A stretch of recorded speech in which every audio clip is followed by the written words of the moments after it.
రాష్ట్రంలో ప్రజలందరూ మామూలు గోసపడతలేదు. ముఖ్యంగా ఈరోజు ఎక్కడ చూసినా పెట్రోల్ బంకులలో చూసిరు కదా, కొన్ని దగ్గర నో స్టాక్ బోర్డులు, కొన్ని చోట్ల ఉన్నా కూడా ప్రజలు నానా ఇక్కట్లు పడితే అమ్మయ్య నా బండికో, నా కారుకో, నా ట్రాక్టర్కో, లేకపోతే నా ప్రొక్లైనర్కో ఇంత డీజిలో పెట్రోల్ దొరికితే చాలనుకుంటుంటే ఎవ్వరికి కూడా ఈరోజు ప్రభుత్వంలో వాళ్ళకైతే చీమ గుట్టినట్టునే కూడా లేదు. మీరేమి ఇబ్బంది పడకండి, మొత్తం అంతా మంచిగా ఉంది, పెట్రోల్ ఉంది, డీజిల్ ఉందని చెప్తారు. మరి పెట్రోలు డీజిల్ అనేది మంచిగా ఉంటే, సవ్యంగా ఉంటే ఈరోజు కొన్ని బంకుల దగ్గర నో స్టాక్ బోర్డు ఎందుకు ఉంది? ఉన్న చోట కిలోమీటర్ల మేర ట్రాఫిక్ జామ్ అయి ఉంది. దీనికి ఎందుకు సమాధానం చెప్పలేకపోతున్నారు? ఇందాక నేను పోయిన కదా గచ్చిబౌలి, అది స్వయాన పోలీసు వాళ్ళు నడుపుతున్న పెట్రోల్ పంపులోనే చూసినాం కదా, ఎన్ని వెహికల్లు, ఎంతమంది జనము పొద్దున్న నుంచి కాపలా కాస్తున్నారు, పడి కాపులు పడుతున్నారు. ఊర్లలో కనుక యూరియా కోసం అరే మాకు ఒక్క బస్తా యూరియా దొరికితే చాలరా అనుకున్న నేపథ్యంలో ఇవాళ 1 లీటర్ డీజిలో 1 లీటర్ పెట్రోల్ దొరికితే చాలనే పరిస్థితికి వచ్చింది. ఇక మన గుంపు మేస్త్రి అంటాడు కదా, నేను గుంపు మేస్త్రి అని ఆయనే చెప్పుకోండి కాబట్టి నేను సందర్భంగా గుర్తు చేస్తున్నా. గ్యాస్ లేకపోతేనంటే రాళ్ళు కొట్టి మంట పుట్టించి కట్టెలు పెట్టి వండుకోవాలంట. వాళ్ళు ఇట్లా అట్లనే మంట చేసుకుంటాడా?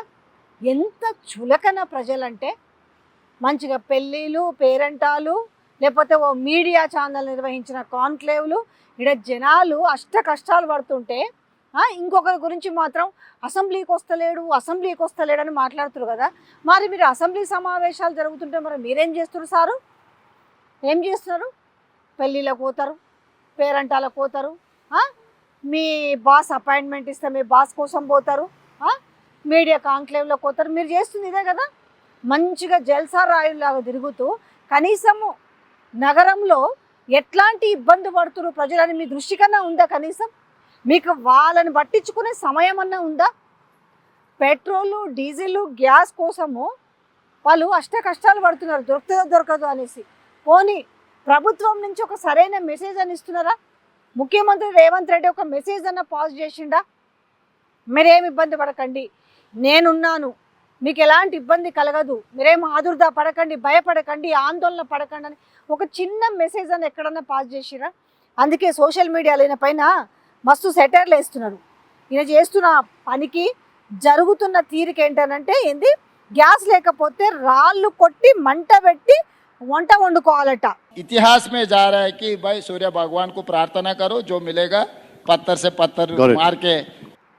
ఏది ఆయన దేశంలోని గ్యాస్ కొరత మీద ఆయన స్పందించిన తీరు.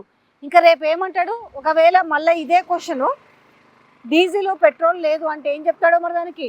అందరు సైకిల్ కొనుక్కొని తొక్కుకుంటూ పోతాడా, లేకపోతే రన్నింగ్ చేసుకొని పొమ్మంటాడా, లేకపోతే పాక్కుంటూ పొమ్మంటాడా? ఏమన్నా ఒక్కటన్నా పనికొచ్చే సమాధానం ఎక్కడన్నా కనిపించిన తీరు కనపడుతుందా?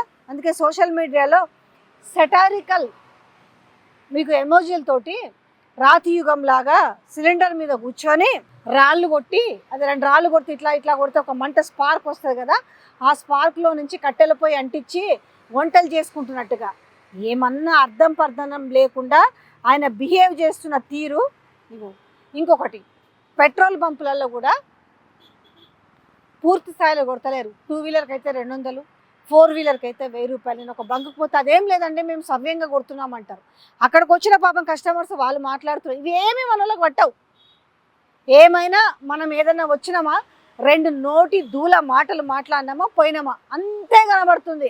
ఎవడెక్కడ చేస్తా నాకేందన్నట్టు తీరుగుంది ఇవాళ ఈ రాష్ట్ర ముఖ్యమంత్రి పనితీరు చూసినా, ఆయన ఆలోచన తీరు చూసినా.